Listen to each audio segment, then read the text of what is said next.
हर बार जब मैं उन रोमांस नॉवेल्स को स्क्रॉल करके देखता हूँ जहाँ गाय 100th डिसअपॉइंटमेंट के बाद फाइनली रिलेशनशिप छोड़ देता है तो मुझे हंसी आ जाती है। एक औरत को तुम्हें हर्ट करने के इतने चांसेस क्यों देने? एक स्मार्ट आदमी को रिलेशनशिप में कुछ भी गलत फील होते ही बिना दूसरी बार सोचे वॉक अवे कर जाना चाहिए। इसलिए जब मेरा रीइंकार्नेशन एक सीईओ के साथ कन्वीनियंस मैरिज वाले ट्रॉफी हस्बैंड के रूप में हुआ, मैंने डिसाइड किया कि मेरी मेन स्ट्रैटेजी ओबीडियंट और सेंसिबल रहना होगी। जब फीमेल सीईओ ने मुझे एक अनलिमिटेड ब्लैक कार्ड दिया ताकि मैं उसे और उसके फर्स्ट लव को डिस्टर्ब ना करूं, तो मैं सीधा उनसे 10 माइल्स दूर एक मॉल गया और शॉपिंग स्प्री स्टार्ट कर दी। अगर मुझे उस औरत का दिल नहीं मिल सकता तो उसका पैसा ही क्यों न स्पेंड करूं। एक बहुत ही एलिगेंट रेस्टोरेंट के प्राइवेट रूम में क्लोए क्लार्क का फोन लगातार बज कर रहा था। उसने फोन पर ठंडी नजर डाली, फिर अपना वाइन ग्लास उठाया और आराम से एक सिप ली। लियो ने उसे देखा, उसकी आंखों में प्यार और रिस्ट्रेंट दोनों थे। क्लोए, आज तुम्हारी वेडिंग एनिवर्सरी है। अगर तुम ऐसा करोगी तो ईथन मेरे बारे में क्या सोचेगा? तुम्हें उसके सोचने की चिंता करने की जरूरत नहीं है। क्लोए का फोन फिर बज हुआ और इस बार उसने देखने के लिए उठाया। मैसेज में लिखा था, आपके अकाउंट एंडिंग 88.888 से $19,999 का नया चार्ज हुआ है। उसके तुरंत बाद दूसरा मैसेज आया, आपके अकाउंट एंडिंग 88.888 से $500,000 का नया चार्ज हुआ है। 2 साल की शादी में पहली बार मैंने उसका कार्ड यूज किया था। क्लोए की उंगली कुछ पल स्क्रीन पर रुकी, फिर उसने ठंडी सी स्नीयर की। उसकी आंखें कुछ भी रिवील नहीं कर रही थी। लियो ने अपना होठ दबाया, क्लोए शायद तुम्हें वापस जाना चाहिए। क्लोए कुछ बोल पाती उससे पहले और मैसेजेस आ गए। आपके अकाउंट एंडिंग 88.888 से $688,888 का नया चार्ज हुआ है। आपके अकाउंट एंडिंग 88.888 से $988,888 का नया चार्ज हुआ है। पहली बार मुझे बिना प्राइस टैग देखे पैसा उड़ाने का मजा आ रहा था, जैसे किंग की तरह ट्रीट किया जा रहा हो। 20 साल से ज्यादा टाइम से दबा हुआ शॉपिंग का डिजायर अब पूरी तरह रिलीज हो चुका था। Luxury watches, sports cars, custom tailored suits, मैं जितना खरीदता उतना कम लगता। मेरा मन ही नहीं भरता। क्लोए का फोन टाइम पर बस करता रहा, लेकिन उसने फिर नहीं देखा। टेबल का एटमॉस्फेयर हाउएवर धीरे धीरे बिल्कुल साइलेंट और टेंस हो गया। जब तक मील खत्म हुआ उसका फोन 18 बार बस कर चुका था। बिल पे करने के बाद ही उसने उसे देखा। जैसे ही वो फोन रखने वाली थी, जेसिका का कॉल आ गया। क्लोए, तुम्हारे हस्बैंड के बारे में कुछ न्यूज है, पता नहीं तुम्हें बतानी चाहिए या नहीं। फोन के उस पार से भी क्लोए जेसिका की अम्यूजमेंट फील कर सकती थी। उसका एक्सप्रेशन ठंडा हो गया। जो बोलना है बोलो। जेसिका जोर से हंस पड़ी।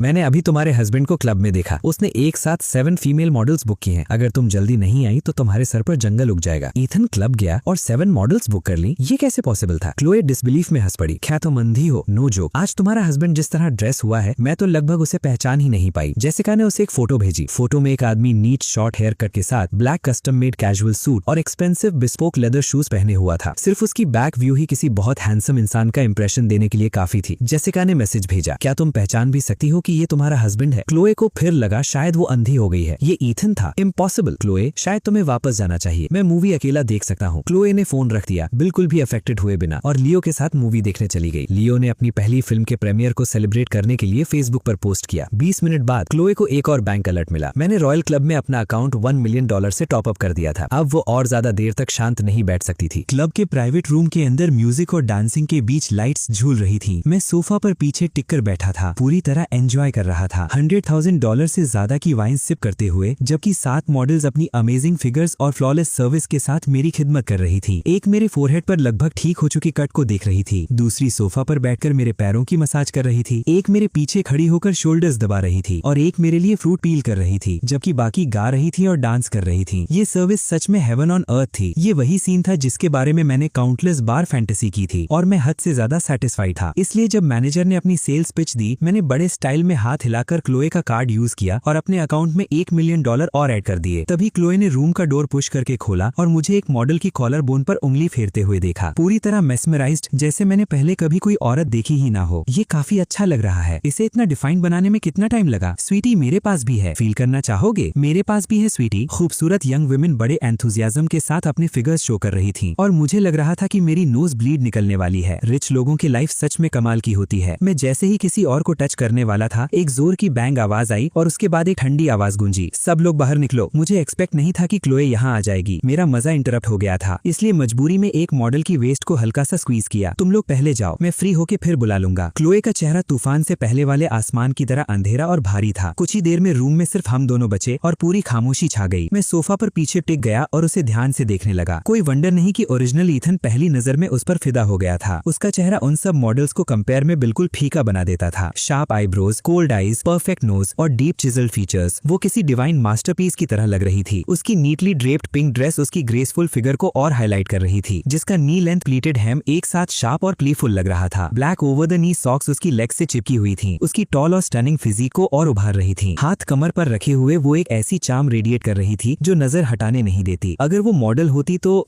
मैं ये इमेजिन किए बिना नहीं रह सका, लेकिन उसकी गुस्से भरी आवाज ने मुझे रियलिटी में वापस ला दिया। मेरे पैसे यूज करके मुझे चीट कर रहे हो ईथन? क्या तुम्हें सच में लगता है कि मैं तुम्हारे साथ कुछ नहीं करूंगी? क्लोए ने डार्क एक्सप्रेशन के साथ मुझे घूरा और पहली बार मुझे ध्यान से देखा। मेरा यूजुअल स्टिफ हेयर स्टाइल अब एक फ्रेश और क्लीन कट शॉर्ट स्टाइल से रिप्लेस हो चुका था। मैंने सीधा जवाब दिया, तुम्हारे पैसे का क्या मतलब? हम शादीशुदा हैं तो तुम्हारे पैसे मेरे पैसे हुए। तुम अपने फर्स्ट लव के साथ डाइनिंग और मूवी पर पैसा उड़ा सकती हो, तो मैं थोड़ा पैसा स्पेंड करके कंपनी क्यों नहीं रख सकता? जब तुम लियो के साथ कैंडल लाइट डिनर और मूवी एंजॉय कर रही थी, मैंने तुम पर चीटिंग का इल्जाम नहीं लगाया और न ही तुम्हें डिस्टर्ब किया। मैं कुछ लोगों को बुलाकर रिलैक्स कर रहा हूँ और तुम गुस्से में यहाँ धमकी हो। ये सिर्फ क्लासलेस ही नहीं है, बल्कि अगर लियो ने ये देख लिया तो उसे लगेगा कि तुम मुझे पसंद करती हो और जेलस हो। मुझे उससे बिल्कुल डर नहीं लग रहा था। नॉवल में बार बार डिस्क्राइब किया गया था कि ओरिजिनल ईथन से उसे इतनी नफरत थी कि एक टच भी उसे सिक फील कराता था। सीधी बात ये थी कि उसे उसके टच से एलर्जी थी। मेरे ऊपर हाथ उठाना उसके लिए खुद को नुकसान पहुंचाने जैसा था, इसलिए एक ही बेड शेयर करते हुए भी मैं पूरी तरह सेफ था। क्लोए ने बिना किसी ह्यूमर वाली हल्की सी हंसी निकाली और मेरा चिन पकड़कर ऊपर उठाया। उसकी आंखों में ठंडी मौकरी थी, जैसे वो मुझे पूरी तरह समझ गई हो। ये फेक एक्ट बंद करो। तो तुमने जानबूझकर मेरा कार्ड यूज किया और इतना बड़ा सीन क्रिएट किया सिर्फ मुझे यहाँ बुलाने के लिए, है ना? मैंने उसकी तरफ देखा। मेरा हाथ हल्की सी उसकी कमर के साइड पर टिका हुआ था, पतले फैब्रिक के पार उसकी कर्व्स को महसूस करते हुए। लेकिन तुम लियो को छोड़कर यहाँ आ गई। क्या इसका मतलब नहीं कि मैं उससे ज्यादा इंपॉर्टेंट हूँ? क्लोई का चेहरा तुरंत अंधेरा हो गया। उसने मेरी कलाई पकड़ ली और ग्रिप और टाइट कर दी। मैंने तुम्हें पहले भी कहा है, मेरे साथ अपनी लिमिट्स क्रॉस मत करो और कोई डिल्यूजनल आइडियाज मत पालो। ये लास्ट वार्निंग है। अगर मैंने दोबारा तुम्हें मिस्टर क्लार्क के नाम का यूज करके क्लार्क फैमिली की रेपुटेशन को डैमेज करते देखा तो उस पोजीशन में तुम्हारा टाइम खत्म हो जाएगा। ये कहकर उसने मेरी कलाई को घिन के साथ झटक दिया और साइड से एक टिश्यू निकालकर अपना हाथ साफ करने लगी, बिल्कुल वैसे ही जैसे बुक में डिस्क्राइब किया गया था। मेरे साथ किसी भी फिजिकल कॉन्टैक्ट से नफरत करते हुए मुझे लगभग हंसी आ गई। मैं अपनी चिन को रब करते हुए वापस सोफा पर बैठ गया, पैर क्रॉस किए और उसे ठंडी नजर से देखा। तुम मेरे साथ सोने तक को रेडी नहीं हो। मैं तो कब का इस मिस्टर क्लार्क पोजीशन से बोर हो चुका हूँ। अगर तुम अभी इसी वक्त मेरे सामने डाइवोर्स पेपर्स रख दो और मैं एक सेकंड के लिए भी हेजिटेट करूं तो मैं कुत्ता हूँ। क्लोई रुक गई और धीरे धीरे उसके होठों पर एक स्मर्क फैल गया। डाइवोर्स? पक्का? मुझसे शादी करने के लिए इतनी मेहनत करने के बाद और अभी कुछ देर पहले डेस्परेट एक्ट करने के बाद अब तुम डाइवोर्स की बात कर रहे हो? ये सबसे बड़ा जोक है जो मैंने कभी सुना है। मेरी नजर कुछ पल उसके चेहरे पर रुकी, फिर बिना किसी शर्म के नीचे सरक गई और मैंने उसे चॉइस दी, या तो मेरे साथ सो जाओ या फिर हम डाइवोर्स ले लेते हैं। क्लोई का चेहरा तुरंत काला पड़ गया। मेरे सामने ही उसने अपनी असिस्टेंट सारा को कॉल लगाया। डाइवोर्स एग्रीमेंट ड्राफ्ट करो और कल सुबह घर भेज दो। ओरिजिनल ईथन पागलपन की हद तक उससे प्यार करता था। उसका प्यार ना मिलने के बाद भी वो डाइवोर्स के लिए रेडी नहीं हुआ जब तक उसका परिवार बर्बाद नहीं हो गया और वो खुद मर नहीं गया। दुनिया में हजारों औरतें थीं, लेकिन ओरिजिनल ईथन ने एक ही टेढ़े पेड़ से लटकने की जिद पकड़ रखी थी। मेरा वैसा कोई इरादा नहीं था। मैं साइड में रखा अधूरा वाइन का ग्लास उठाया, उसे वेस्ट ना करने के लिए एक ही बार में खत्म किया, ग्लास रखा और खड़ा हो गया, जैसे कह रहा हूँ कि मेरे साथ ना सोकर तुम्हारा ही नुकसान हुआ है। मैंने कहा, तुमने अपनी चॉइस कर ली, बाद में रिग्रेट मत करना। क्लोई गुस्से में नाक से हंसी। मैंने उसे पूरी तरह इग्नोर किया, अपनी जैकेट पहनी, नई वॉच और फोन उठाया और बाहर निकल गया। क्लोई पीछे से मुझे देखती रही, बिल्कुल अनकंसर्न्ड। उसे और भी यकीन हो गया कि मैं सिर्फ नशे में हूँ और अजीब बिहेव कर रहा हूँ, जो हिम्मत करके उससे डाइवोर्स की बात कर रहा है। घर लौटने तक कार में पूरी खामोशी थी और जैसे ही हम घर पहुंचे मैं सीधा अपने रूम में चला गया। आज रात का सीन जहां मैंने डाइवोर्स डिमांड किया था बार बार क्लोई के दिमाग में फ्लैश हो रहा था। उसने ठंडी हंसी निकाली। वो कल मेरे चेहरे का एक्सप्रेशन देखने के लिए बेचैन थी जब डाइवोर्स पेपर्स मेरे सामने रखे जाएंगे। जब वो मेरे रूम के पास से गुजरी, उसे अंदर से मेरी आवाज सुनाई दी और वो रुक गई। मैं अपने रूम में जोर जोर से गा रहा था, आज एक अच्छा दिन है, जो कुछ मैं चाहता हूँ सब सच होगा, कल भी एक अच्छा दिन होगा, कीमती वक्त किसी का वेट नहीं करता, मैं आसमान तक उड़ना चाहता हूँ और सूरज के साथ कंधे से कंधा मिलाकर खड़ा होना चाहता हूँ। दुनिया मेरा इंतजार कर रही है कि मैं उसे बदल दूं। जो सपने मैं देखना चाहता हूँ उन्हें लोग देखें, इससे मुझे डर नहीं लगता। वो सब मेरे साथ सच हो सकते हैं। मेरी नशे में बेसुरी परफॉर्मेंस सुनकर क्लोई रुक गई। वो मेरी ये पागलपन वाली हरकत रोकना चाहती थी, लेकिन जब उसने डोरनॉब घुमाया तो पता चला मैंने दरवाजा अंदर से लॉक कर रखा था। वो आदमी जो आमतौर पर उसे सिड्यूस करने और घर आते ही उसके साथ सोने के लिए हर ट्रिक यूज करता था, आज अपने रूम का डोर लॉक करके बैठा था। मैं गाना जारी रखा, मुझे यकीन है मैं वही हूँ जो मैं हूँ, मुझे कल पर यकीन है, मुझे यकीन है जवानी की कोई सीमा नहीं होती। समंदर के किनारे सनसेट के वक्त मुझे इतनी नशे वाली हालत में देखकर क्लोए आखिर मुड़कर चली गई। जिस रूम में मैं था वो मास्टर बेडरूम था, क्योंकि क्लोए ओरिजिनल ईथन के साथ रूम शेयर करने से मना करती थी। उसने गेस्ट रूम में सोना चूज किया था। अब ये जगह सिर्फ उसका रूम बन चुकी थी। मैं बड़े और लग्जरियस रूम को देखते हुए खुशी से गाता रहा, कैबिनेट में रखी महंगी वॉचेस को टच करता हुआ और वार्डरोब में लगे डिजाइनर क्लोथ्स की चमक देखते हुए। मैं उस बाथटब में नहाया जो 2 लोगों के लिए काफी बड़ा था, फिर बहुत ही कंफर्टेबल पजामास पहने और उस सॉफ्ट प्लश बेड पर लेट गया। नींद ही नहीं आ रही थी, बिल्कुल भी नहीं। सब कुछ एक ड्रीम जैसा लग रहा था, इतना परफेक्ट कि सच होना मुश्किल लगे। अगली सुबह जब क्लोए उठी, डाइनिंग टेबल पर यूजुअल ब्रेकफास्ट रेडी रेडी नहीं था। उसने मेरी रूम की तरफ देखा और हल्की सी स्मर्क की, बिल्कुल वैसे ही जैसे उसने सोचा था। आदमी का नशा उतर गया होगा और अब कावर्ड की तरह छुपने की कोशिश कर रहा होगा। कल रात मेरी डिवोर्स वाली डिमांड याद करके उसने ठंडी हंसी निकाली, डिवोर्स अग्रीमेंट कॉफी टेबल पर फेंका और ऑफिस के लिए निकल गई। मैं इतने कंफर्टेबल बेड पर पहले कभी नहीं सोया था, इसलिए दोपहर काफी निकलने के बाद मेरी नेचुरली आंख खुली। जब मैंने देखा कि मैं अब भी उस लग्जरियस रूम में हूँ तो कंफर्म हो गया कि मैं सच में बुक के अंदर ट्रांसमाइग्रेट हो चुका हूँ। मैंने एक बार फिर प्लॉट को दिमाग में रिपीट किया। बुक में हमारी शादी 3 साल भी नहीं टिकती थी, जिसका मतलब था कि अगले 1 साल के अंदर क्लोए मिलर फैमिली को बैंकरप्ट कर देगी और मुझे बिल्कुल खाली हाथ छोड़ देगी। बुक में बिजनेस वॉर सिर्फ थोड़ा सा मेंशन हुआ था, कोई डिटेल्स नहीं थी, इसलिए मुझे बिल्कुल आइडिया नहीं था कि क्लोए कौन सा मेथड यूज करेगी। लेकिन रिच लाइफ बहुत ही स्वीट थी। मैं किसी भी हाल में अपने फैमिली बिजनेस को बैंकरप्ट नहीं होने दे सकता था। मैं उठा, रेडी हुआ और नीचे गया। कॉफी टेबल पर डिवोर्स अग्रीमेंट देखते ही मैंने तुरंत पेन उठाया और साइन कर दिया। 1 सेकंड के लिए भी हेजिटेट करना डिवोर्स की इंसल्ट जैसा लगता। साइन करने के बाद मैंने क्लोए का कार्ड वॉलेट से निकाला और अग्रीमेंट के ऊपर रख दिया। फिर ओरिजिनल ईथन की इंपॉर्टेंट बिलोंगिंग्स इकट्ठी की और सीधा मिलर एस्टेट के लिए निकल गया। विलन साइड कैरेक्टर बनना भूल जाओ, मैं अपनी खुद की स्टोरी का हीरो बनने वापस जा रहा था। जब मेरे फादर ने मुझे वापस आते देखा तो उन्होंने तुरंत न्यूज़पेपर साइड में रखा और मुझे रिसीव करने आ गए। ईथन, तुम इस वक्त वापस कैसे आ गए? क्या क्लोए ने फिर तुम्हें तंग किया? मैंने जवाब दिया, नहीं। मेरे फादर ने पूछा, सच में? उन्होंने मेरा हाथ पकड़ा, उनकी आंखों में शक था। आमतौर पर इस वक्त मैं क्लोए के लिए लंच लेकर भाग रहा होता था और अपने फैमिली के बारे में सोचता तक नहीं था। मेरे फादर ने फिर कहा, अच्छा, लेकिन वापस आने से पहले कॉल क्यों नहीं किया? मैं स्टाफ को तुम्हारी फेवरेट डिशेस प्रिपेयर करने के लिए कह देता। वैसे तुमने हेयर स्टाइल कब चेंज किया? बहुत अच्छा लग रहा है और ये आउटफिट भी तुम पर सूट कर रहा है। 40 के आसपास की एज का वो आदमी खुद को बहुत अच्छे से मेंटेन करता था और कम से कम 10 साल यंगर लगता था। बात करते वक्त उसकी पूरी अटेंशन मुझ पर थी और साथ ही हाउसकीपर को मेरी फेवरेट डिशेस बनाने के इंस्ट्रक्शंस भी दे रहा था। हर जेस्चर में अपने बेटे को देखने की खुशी साफ नजर आ रही थी। मैं उन्हें देखता रहा और मेरे दिल में हल्की सी उदासी उभर आई। जो फादरली लव मैंने अपनी पिछली लाइफ में हमेशा चाहा था लेकिन कभी नहीं मिला, वो अब मेरी मौत के बाद मुझे इस तरह मिल रहा था। मेरे फादर मुस्कुराए। मैं तुम्हारी मदर को भी कॉल करता हूँ और कहता हूँ लंच के लिए घर आ जाएं। मैं उन्हें रोक पाता उससे पहले ही उन्होंने नंबर डायल कर दिया। मैंने मौका देखकर घर के आसपास नजर डाली और हर चीज देखकर मेरा मूड और बेटर होता गया। कॉल खत्म करने के बाद वो फिर मेरे पास आ गए और मेरी छोटी छोटी बातों का ख्याल रखते हुए फंस करने लगे। ये साफ था कि जब से ओरिजिनल ईथन ने क्लोए से शादी की थी, मेरे फादर लगातार मेरी खुशी को लेकर परेशान रहे थे। उन्होंने मुझे तसल्ली दी, ईथन, अगर कभी कुछ भी हो तो तुम्हें अपनी मदर और मुझे जरूर बताना है। हम हमेशा तुम्हारी शील्ड और सपोर्ट रहेंगे। मुझे अपनी पिछली लाइफ याद आ गई, जब क्लासमेट्स मुझे बुली करते थे। जब मैं घर जाकर अपने पेरेंट्स को बताता था तो उन्होंने कोई कंसर्न नहीं दिखाया, उल्टा मुझे ही डांटते थे और पूछते थे कि इतने सारे स्टूडेंट्स में सिर्फ मुझे ही क्यों टारगेट किया जाता है। उसके बाद मैंने स्कूल में बुलिंग के बारे में उन्हें बताना बंद कर दिया था। मेरे सामने खड़े इस हैंडसम और वार्म फादर को देखकर और बुक में उनके ट्रैजिक एंडिंग को याद करके मैं खुद को रोक नहीं पाया और आगे बढ़कर उन्हें हक कर लिया। चुपचाप मैंने दिल में कसम खाई कि मैं उनकी किस्मत बदल कर रहूंगा। मेरे फादर का बदन एक पल के लिए स्टिफ हो गया। कितना वक्त हो गया था जब उनके बेटे ने उन्हें ऐसे हक किया था। मैंने डिटर्मिनेशन के साथ कहा, डैड, आई एम सॉरी। पिछले कुछ सालों में मैंने आपको बहुत टेंशन दी है, अब ऐसा दोबारा नहीं होगा। अपने बेटे की बात सुनते ही मेरे फादर की आंखें तुरंत लाल हो गई। जब से उनके बेटे की शादी हुई थी वो घर कम और कम आता था और जब भी आता था वजह हमेशा क्लोए ही होती थी। उस वक्त उन्होंने वार्निंग दी थी कि जबरदस्ती वाला रिलेशनशिप कभी स्वीट नहीं होता, लेकिन उनके बेटे ने जिद पकड़ ली थी कि शादी करेगा तो सिर्फ उसी से। वो उनका इकलौता बेटा था जिसे बचपन में वो लगभग खो चुके थे और तब से बहुत संभाल कर रखा था। जब मैंने उससे शादी करने की जिद की तो उन्होंने हार मान ली। शादी के बाद उन्होंने मुझे अनहैप्पी होते देखा, मेरी प्राइड और मेरी चमक को धीरे धीरे खत्म होते देखा, मेरी दुनिया को सिकुड़ते हुए देखा जब तक उसमें सिर्फ क्लोए ही नहीं रह गई और मेरी राइट और रॉन्ग की समझ को भी धुंधला पड़ते देखा। एक फादर होने के नाते वो सब कुछ देखते रहे और हर बार उनका दिल दर्द से भर जाता था। जब भी मैं घर आकर क्लोए की वजह से हुई तकलीफों की कंप्लेंट करता था वो पूरी रात सो नहीं पाते थे और सच में मेरी फिक्र में परेशान रहते थे। मेरे फादर की आवाज कांप गई, मुझे बस इतना चाहिए कि तुम ठीक रहो। उनकी आवाज में दबी हुई सिसकी सुनकर मैं उनसे अलग हुआ और देखा कि उनकी आंखें आंसुओं से लाल हो चुकी थी। उन्हें रोते देख मेरी आंखें भी भर आईं। मैं हाथ बढ़ाकर उनके आंसू साफ करते हुए मुस्कुराया, आप क्यों रो रहे हैं? देखिए, मैं अब बिल्कुल ठीक हूँ। मेरे फादर ने अपने बेटे को देखा और महसूस किया कि इस बार मैं बदल गया हूँ, बहुत ज्यादा बदल गया हूँ, जैसे बहुत सालों पहले वाला मैं वापस आ गया हो। जैसे ही खाना रेडी हुआ मेरी मदर भी वापस आ गई और उनके साथ नोआ भी थी। नोआ मेरी मदर की बेस्ट फ्रेंड की बेटी थी और ओरिजिनल ईथन से 3 साल बड़ी थी। जब उसके पेरेंट्स गुजर गए तो वो अपनी ग्रैंड मदर के साथ रहने लगी, लेकिन एक बुजुर्ग औरत के लिए बच्ची को पालना मुश्किल था, इसलिए मिलर फैमिली ने उसे अपने ही फैमिली मेंबर की तरह अपना लिया। उसकी पढ़ाई और खर्चों का पूरा सपोर्ट किया जब तक वो कॉलेज से ग्रेजुएट नहीं हो गई। कॉलेज के दौरान वो मिलर इंडस्ट्रीज में पार्ट टाइम काम करती थी और ग्रेजुएशन के बाद मेरी मदर की राइट हैंड वुमन बन गई। मैंने चुपके से उसकी तरफ देखा लेकिन मेरी नजर सीधा उसकी नजर से टकरा गई। बुक में ओरिजिनल ईथन हमेशा उसे अपनी बड़ी बहन की तरह ट्रीट करता था। जब वो क्लोए को परस्यू कर रहा था तब वो अक्सर नोआ को बताता था कि उसे क्लोए कितनी पसंद है और उससे एडवाइस मांगता था। नोआ हमेशा एक प्रोटेक्टिव बड़ी बहन की तरह बिहेव करती, उसकी केयर करती, उसकी हेल्प करती, लेकिन कभी कोई लाइन क्रॉस नहीं करती थी। रीडर्स को भी उस पर कभी शक नहीं हुआ जब तक उसे क्लोए और ओरिजिनल ईथन के डिवोर्स के बारे में नहीं पता चला। वो ओरिजिनल ईथन को ढूंढने गई, लेकिन जब तक पहुंची तब तक कार एक्सीडेंट हो चुका था। वो कांपते हुए ओरिजिनल ईथन को अपनी बाहों में लिए बैठी थी। उसकी आंखें लाल हो गई थी जब उसने खून से भीगा हुआ उसका बदन देखा। वो बार बार ईथन के होठों के कोने से खून साफ कर रही थी और धीरे से बोल रही थी, ईथन मुझे अफसोस है कि मैंने तुम्हें उस वक्त उससे शादी करने से नहीं रोका। उसकी आंखों में छुपा गहरा प्यार एक ऐसे घने कोहरे की तरह था जिसे कोई देख नहीं पाया था। उस पल वो और नहीं छुपाना चाहती थी। वो चाहती थी कि ओरिजिनल ईथन जान ले कि वो उससे प्यार करती थी और कई सालों से करती आ रही थी। वो बेचैनी से उसे पकड़े रखने की कोशिश करती रही, लेकिन कर नहीं पाई। मजबूरन उसे देखना पड़ा कि कैसे उसकी जिंदगी धीरे धीरे उसके हाथों से फिसल रही थी। बुक में सिर्फ इसी एक बार उसके इनर थॉट्स डिस्क्राइब किए गए थे और वही उसका सबसे शाइनिंग मोमेंट था जिसने रीडर्स को सरप्राइज, खुशी, दर्द और रिग्रेट सब एक साथ फील कराया था। उसी पल मेरे अंदर उसके कैरेक्टर के लिए एक लव हेट फीलिंग पैदा हो गई थी। मेरे फादर ने उसे देखकर कहा, नोआ तुम भी आ गई। ओरिजिनल ईथन को नहीं पता था कि नोआ उसे पसंद करती है, इसलिए मैंने डिसाइड किया कि फिलहाल मैं भी ऐसे ही प्रिटेंड करूंगा जैसे मुझे कुछ नहीं पता। मेरे फादर ने उसे ग्रीट किया तो मैंने भी वैसे ही कहा। नोआ वो क्लीन और रिफाइंड थी, उसका डेमिनर जेंटल और अप्रोचेबल था। उसने मेरी तरफ देखा, उसकी बातों में हल्का सा इंटेलिजेंस था और आंखें नर्म थी। शॉर्ट हेयर तुम पर ज्यादा सूट करते हैं। मैंने जवाब दिया, हाँ मुझे भी ऐसा ही लगता है। नोआ ने फिर मेरी तारीफ की, ये क्लोथ्स भी अच्छे लग रहे हैं। मैं मुस्कुराया और बोला, बस इतना समझ लो कि रिसेंटली मेरा टेस्ट इंप्रूव हो गया है। ओरिजिनल ईथन क्लोई के सामने बहुत इनसिक्योर रहता था, लेकिन नोआ के सामने हमेशा कॉन्फिडेंट रहता था क्योंकि नोआ उसे बिल्कुल एक छोटे प्रिंस की तरह ट्रीट करती थी। मैंने उस कॉन्फिडेंस को इमिटेट करने की पूरी कोशिश की, लेकिन मुझे लगा मैं सिर्फ 80% तक ही कर पाया। बाकी के 20% की वजह ये थी कि मुझे उसके सीक्रेट प्यार के बारे में पता था और इसलिए मैं थोड़ा रिजर्व्ड फील कर रहा था। नोआ मुस्कुराई और टॉपिक चेंज कर दिया, तुम तो यूजुअली हर रोज उसके लिए लंच डिलीवर करने में बिजी रहते हो, आज लंच के लिए घर वापस आने का कैसे सोच लिया? मैं अपनी वॉच से खेलते हुए बोला, बहुत गर्मी है बाहर। उसने कहा कि मेरे लिए खाना पहुंचाना बहुत ट्रबल है, इसलिए उसने मुझे मना कर दिया। जैसे ही ये वर्ड्स मेरे मुंह से निकले, सिर्फ नोआ ही नहीं बल्कि मेरे फादर और मदर भी जो बात कर रहे थे सबने डिसबिलीफ के साथ मेरी तरफ देखा। एक्सपेक्टेड ही था। जो लोग मुझे सबसे ज्यादा केयर करते थे वो कभी बिलीव नहीं कर सकते थे कि क्लोई मेरे साथ अच्छा बिहेव करेगी। सिर्फ ओरिजिनल ईथन ही इस बात पर यकीन करता था। नोआ ने आईब्रो उठाई, सच में? मैंने हाथ हिला दिया। मेरे हाथ देखो, क्या ये किसी ऐसे आदमी के हाथ लगते हैं जो कुकिंग करता हो? नोआ बोली, दिखाओ। उसने मेरे तरफ देखा, उसकी नजर वार्म और जेंटल थी। बहुत अच्छे हैं, एक लड़के के हाथ ऐसे ही होने चाहिए। मुझे नहीं पता था कि ये उसके सीक्रेट क्रश की वजह से था या कुछ और, लेकिन मेरा चेहरा हल्का सा गर्म हो गया और अचानक उसके सामने रिलैक्स्ड रहना और मुश्किल लगने लगा। क्लब में मॉडल्स को टच करने में मुझे कोई प्रॉब्लम नहीं हुई थी क्योंकि वहाँ इमोशंस या रिस्पॉन्सिबिलिटी जैसी कोई चीज नहीं थी, लेकिन जब बात रियल फीलिंग्स की आती थी मैं बिल्कुल नॉविस था, एकदम क्लूलेस कि किसी नोन सीक्रेट एडमायरर के साथ कैसे बिहेव करना चाहिए। मैंने टॉपिक चेंज कर दिया और पूछा, कंपनी का हाल कैसा है आजकल? नोआ ने शांत आवाज में जवाब दिया, काफी अच्छा। मैं आगे पूछ बैठा, अच्छा मतलब कितना अच्छा? नोआ मुझे देखे बिना नहीं रह पाई। हम कुछ बड़े प्रोजेक्ट्स पर बात कर रहे हैं, अगर वो मिल गए तो कंपनी एक नए लेवल पर पहुंच सकती है। कुछ बड़े प्रोजेक्ट्स? क्या हो अगर हमारा कैश फ्लो उन्हें सपोर्ट न कर पाए, कैपिटल चेन टूट जाए और क्लार्क फैमिली बस खड़ी देखते रहे? क्या ये क्लोई की स्ट्रैटेजी हो सकती है? मैं बीच में बोल पड़ा, कुछ बड़े प्रोजेक्ट्स क्या कंपनी उन्हें हैंडल कर पाएगी? मुझे नहीं लगता करंट मार्केट एनवायरनमेंट इतना अच्छा है। अभी कंपनी के लिए सबसे इंपॉर्टेंट स्टेबिलिटी है और इतना कैश फ्लो मेंटेन करना है कि किसी भी रिस्क को हैंडल किया जा सके। मैं सीधा सच नहीं बोल सकता था, इसलिए इनडायरेक्ट हिंट दे रहा था। नोआ ने मुझे देखा, उसकी आंखों में स्क्रूटनी की हल्की सी झलक थी। तुम्हें कंपनी के मैटर्स में इंटरेस्ट कब से आने लगा? ओरिजिनल ईथन को बिजनेस की कभी परवाह नहीं थी। अपनी गलती समझकर मैंने वॉच के डायमंड को छुआ। मैं काफी टाइम से क्लोए की कंपनी के आसपास रहा हूँ, थोड़ा बहुत ऑस्मोसिस से सीख लिया। नोआ चुप हो गई। मैंने उसकी तरफ देखा, लेकिन प्रोजेक्ट्स के बारे में फिर याद दिलाए बना नहीं रह पाया। तुम और मॉम इन प्रोजेक्ट्स को ध्यान से कंसिडर करना, खासकर रिस्क्स को और ये कि हम उन्हें बेयर भी कर सकते हैं या नहीं। नोआ मुझे गौर से देखने लगी, जैसे मेरे एक्सप्रेशन से कुछ समझने की कोशिश कर रही हो। फिर उसने पूछा, क्या तुमने क्लोए से कुछ सुना है? क्या तुम हमें कंपटीशन छोड़ने और प्रोजेक्ट्स उसे दे देने के लिए कह रहे हो? ओरिजिनल ईथन प्यार में अंधा था और पहले भी फैमिली से फेवर्स मांग चुका था, इसलिए मेरा अचानक उन्हें रोकना देखकर नोआ का ऐसा सोचना नॉर्मल था। मैंने समझाया, नहीं, बस मुझे कुछ टाइम से एक ही ड्रीम बार बार आ रहा है, एक ड्रीम जिसमें फैमिली कंपनी बैंकरप्ट हो जाती है। मैं बस वरीड हूँ। नोआ ने बिना कुछ कहे मेरी तरफ देखा, लेकिन ये बिल्कुल ऑब्वियस था कि वो मेरी बात पर बिलीव नहीं कर रही थी। थोड़ी देर हेजिटेट करने के बाद मैंने दूर बैठे अपने पेरेंट्स की तरफ देखा, फिर नोआ के करीब झुककर हाथ से मुंह कवर कर लिया। एक्चुअली मैंने क्लोई को ये कहते हुए सुन लिया था कि वो मिलर फैमिली को बर्बाद करना चाहती है। ये कहकर मैं पीछे हट गया और तब मैंने देखा कि नोआ के कानों के टिप्स लाल हो गए थे। मुझे एक्सपेक्ट नहीं था कि वो इतनी आसानी से फ्लस्टर हो जाएगी। मैं ऑकवर्ड फील करते हुए ऐसे एक्ट करने लगा जैसे मैंने नोटिस ही नहीं किया और धीमी आवाज में समझाया, मुझे डर है कि मॉम और डैड ये बात हैंडल नहीं कर पाएंगे, इसलिए मैं उन्हें बताने की हिम्मत नहीं कर रहा। मुझे बिजनेस की ज्यादा समझ भी नहीं है, इसलिए मैं ये सब तुम पर ही ट्रस्ट कर सकता हूँ। नोआ ने सोफा के बैक रेस्ट पर अपना एल्बो रखा और कैजुअली अपने कान को छुआ, फिर मेरी तरफ देखकर पूछा, और तुम्हारा क्या प्लान है? मैं जवाब देता उससे पहले ही मेरे फादर हमें डिनर के लिए बुलाने आ गए। टेबल पर रखे इतने सारे डिलीशियस डिशेस को देखकर मेरा मूड और अच्छा हो गया। मेरे फादर ने मेरी प्लेट में खाना रखा, ज्यादा खाओ, तुम आजकल पतले हो गए हो। मैं इतने सारे टेस्टी डिशेस को देखकर निगल गया। मैं तो घर के खाने के लिए तरस गया था, इसीलिए वेट लूज हो गया। कुछ दिन घर पर रहूंगा तो सब वापस आ जाएगा। ये सुनते ही मेरे फादर मेरी प्लेट में और खाना रखने लगे। अगर घर का खाना खाना है तो मैं आज से हर रोज तुम्हारे लिए भिजवाया करूंगा। मैंने समझाया, जरूरत नहीं है डैड, मैं आपसे घर पर ही रहने वाला हूँ। ये सुनते ही मेरी मदर, फादर और नोआ तीनों रुक गए और मेरी तरफ देखने लगे। मैं भी रुक गया और उनकी तरफ सीरियस एक्सप्रेशन के साथ देखा। मॉम, मैं क्लोई से डिवोर्स लेने वाला हूँ। पहले मुझे लगता था कि अगर मैं इनफ एफर्ट करूँ तो वो मुझसे प्यार करने लगेगी, लेकिन अब मुझे समझ आ गया है कि फीलिंग्स फोर्स नहीं की जा सकती। मैं अब उससे प्यार नहीं करना चाहता, मैं बस वापस आकर आप सबके साथ रहना चाहता हूँ। मैंने ये बात पूरी फ्रीडम के साथ कही, बिना किसी सैडनेस या रिलक्टेंस। लेकिन ओरिजिनल ईथन का क्लोई के लिए प्यार मिलर फैमिली के दिमाग में इतना गहरा बैठा हुआ था कि मेरी मदर और फादर को यकीन ही नहीं हुआ कि मैं इतनी आसानी से मूव ऑन कर सकता हूँ। उन्हें लगा ये बस गुस्से का रिएक्शन है और मैं जल्द ही अपना माइंड चेंज कर लूंगा। आप लोग कुछ बोल क्यों नहीं रहे? कहीं आपको मुझसे प्रॉब्लम तो नहीं? आप नहीं चाहते कि मैं वापस आकर आपके घर पर रहूं? मेरे फादर तुरंत होश में आए, मेरी फेवरेट डिश मेरी प्लेट में रखी और खुशी से मुस्कुरा दिए। बिल्कुल नहीं, मैं तो बहुत खुश हूँ कि तुम वापस आ गए और मेरे साथ वक्त बिताओगे। मेरी मदर ने अपना फोन निकाला और मेरे अकाउंट में सीधे 10 मिलियन ट्रांसफर कर दिए। जब चाहे वापस आ जाओ। मॉम तुम्हें 10 जन्मों तक सपोर्ट कर सकती है। प्यार करने वाले पेरेंट्स और प्यार ना करने वाले पेरेंट्स में सच में बहुत फर्क होता है। मेरे सामने बैठे इन पेरेंट्स को देखकर मेरी आंखें नम हो गई। Thank you dad, thank you mom, अब से मैं सिर्फ आपसे प्यार करूंगा। बुक में जब मिलर इंडस्ट्रीज बैंकरप्ट हो गई थी तो मेरी मदर ये शौक बर्दाश्त नहीं कर पाई थी कि उनकी बहू ही इस सब की मास्टरमाइंड है। हाई ब्लड प्रेशर की वजह से उन्हें सेरेब्रल हेमरेज हुआ और वो कोमा में चली गई, एक वेजिटेबल बनकर रह गई। मेरे फादर अपनी वाइफ की हालत और अपने बेटे के मौत के डबल ब्लो को बर्दाश्त नहीं कर पाए। वो गहरी डिप्रेशन में चले गए और आखिर में उन्होंने अपनी जान ले ली। मुझे ये सब बदलना ही था। मैंने भी उनकी प्लेट्स में खाना रख दिया। मैं जैसे ही चॉपस्टिक्स रखने वाला था, मैंने नोटिस किया कि नोआ मुझे देख रही थी। उसके चेहरे पर हल्की सी प्लेफुल जेलसी थी, जैसे वो मेरे पेरेंट्स के साथ मेरी अटेंशन के लिए कम्पीट कर रही हो। उसने पूछा, और मेरा क्या? मैंने उसकी तरफ देखा और उसकी प्लेट में एक मीट का पीस रख दिया, वो भी फैटी वाला, जो उसे सबसे कम पसंद था। क्लार्क कॉर्पोरेशन में सेरा एक फाइल लेकर सीईओ ऑफिस में आई। मिस क्लार्क, क्या मिस्टर मिलर आज लंच लेकर नहीं आ रहे? क्लोए ने अपनी वॉच की तरफ देखा। इस वक्त तक मैं यूजुअली उसके लिए लंच लेकर पहुंच चुका होता था। क्या वो डिवोर्स की बात से इतना डर गया था कि अब खाना लाने की हिम्मत भी नहीं कर रहा? उसने सर उठाया और सेरा को ठंडी नजर से देखा। क्या हुआ? तुम्हें उसकी आदत लग गई है? क्या मैं उसे कॉल करके तुम्हारे लिए बुलाऊं? सेरा ने जल्दी से समझाया। नहीं नहीं, मैं बस पूछ रही थी। हर बार जब मिस्टर मिलर खाना लाते थे, आखिर में वो सेरा के ही पेट में जाता था। धीरे धीरे उसे उसकी आदत हो गई थी। आज पहली बार वो लंच लेकर नहीं आया था और क्यूरियोसिटी में उसने पूछ लिया। सीईओ की नाराजगी देखकर उसने जल्दी से साइन डॉक्यूमेंट उठाया और बाहर निकल गई। क्लोए का आज का दिन रेयर था क्योंकि मैं उसे डिस्टर्ब करने नहीं आया था। काम खत्म करने के बाद उसके दिमाग में कल रात वाला मेरा इमेज फ्लैश हुआ। ब्लैक सूट में, आंखों में उसके लिए कोई इमोशन नहीं और डिवोर्स डिमांड करता हुआ। उसने स्मर्क किया और सीधा क्लब की तरफ निकल गई। जैसे ही वो प्राइवेट रूम में एंटर हुई, उसने देखा सब लोग उसी को देख रहे थे। वो सोफा पर बैठ गई, लेकिन सबको घूरते देख उसका चेहरा अंधेरा हो गया। क्या देख रहे हो तुम लोग? कोई प्रॉब्लम है? जेसिका उसके पास आई और संभलते हुए पूछा, ईथन अब तुम्हारे पीछे पीछे क्यों नहीं घूम रहा? क्लोए ने सब पर ठंडी नजर डाली। तुम लोग ही तो हमेशा कंप्लेन करते थे कि वो मेरा पीछा करता रहता है। अब जब वो नहीं कर रहा तो परफेक्ट नहीं है। फालतू बातें मत करो। उसका एक्सप्रेशन देखकर जेसिका ने उसे वाइन का ग्लास दिया। हम बस तुम्हारी टेंशन ले रहे हैं। हमें डर है कि अगर वो तुम्हारी केयर करना बंद कर दे तो कहीं तुम उसकी केयर करना स्टार्ट न कर दो। क्लोए की बेस्ट फ्रेंड्स होने के नाते वो सबसे अच्छी तरह जानते थे कि जहाँ क्लोए होती थी, मैं भी वहीं होता था। मैं कभी क्लब में मॉडल्स ढूंढने नहीं जाता और ना ही क्लोए को छोड़कर मियामी ट्रिप पर निकल जाता। ऐसा लग रहा था कि अब मुझे सच में उसकी परवाह नहीं रही। सबके चेहरे पर एक ही एक्सप्रेशन देखकर क्लोए का मूड और खराब हो गया। अगर तुम्हारी आंखें बेकार हो गई हैं तो जाकर डोनेट कर दो। जेसिका ने बात को हल्का करने की कोशिश की। ठीक है, जब तक तुम्हें उसकी परवाह नहीं है तब तक सब ठीक है। चलो सब लोग क्लोए की टेम्परेरी फ्रीडम सेलिब्रेट करते हैं। क्लोए ने ग्लास उठाया और ड्रिंक कर ली, उनकी बातों पर ज्यादा ध्यान दिए बिना। इसी बीच ओलिविया ने फोन उठाकर कहा, मिस क्लार्क, चाहे ईथन ने तुम्हें फोर्स करके शादी में बांधा और वो तुम्हारी डिग्निटी के अगेंस्ट था, लेकिन लुक्स और फिजिक के मामले में वो तुम्हारे लेवल का ही है। तुमने 2 साल तक उसे टच कैसे नहीं किया? जब मैं सिर्फ क्लोए के बारे में ही सोचता था तब मेरे पास उसके सब फ्रेंड्स के कॉन्टैक्ट डिटेल्स थे ताकि वो मेरी फेसबुक पोस्ट देख सके। मेरा फीड पूरा क्लोए से भरा होता था। या तो मैं हमारे प्यार का दिखावा करता था और उसे अपना बताता था, या फिर उसके लिए लंबी लंबी पोस्ट लिखता था कि मैं उसे कितना प्यार करता हूँ। क्योंकि क्लोए ने मेरी फेसबुक फीड ब्लॉक कर रखी थी, जब भी मैं कोई इमोशनल पोस्ट करता उसकी फ्रेंड्स उसे ग्रुप चैट में शेयर करके उसे चढ़ाती थी। लेकिन सिर्फ 2 घंटे पहले उन्होंने डिस्कवर किया था कि मैंने क्लोए से रिलेटेड हर चीज डिलीट कर दी थी और मियामी पहुंचने की पोस्ट डाली थी। वो एक खूबसूरत 9 फोटो ग्रिड थी जिसमें मैं मियामी बीच पर सनसेट देख रहा था। कैप्शन था, उस इंसान के साथ जो मुझे सबसे ज्यादा प्यार करता है, सबसे खूबसूरत सीनरी देखना, ऐसे मोमेंट्स ही सबसे बेस्ट होते हैं। सबको फोन्स देखते हुए क्लोए ने भी नजर डाली और बीच पर मुस्कुराते हुए मेरी फोटो देख ली। डेविड अपनी कमेंट रोक नहीं पाया। वो अचानक से कितना बदल गया है। जेसिका साइड से हंसी। सच कहूँ तो ऐसे वो काफी चार्मिंग लग रहा है। ओलिविया ने जुबान क्लिक की।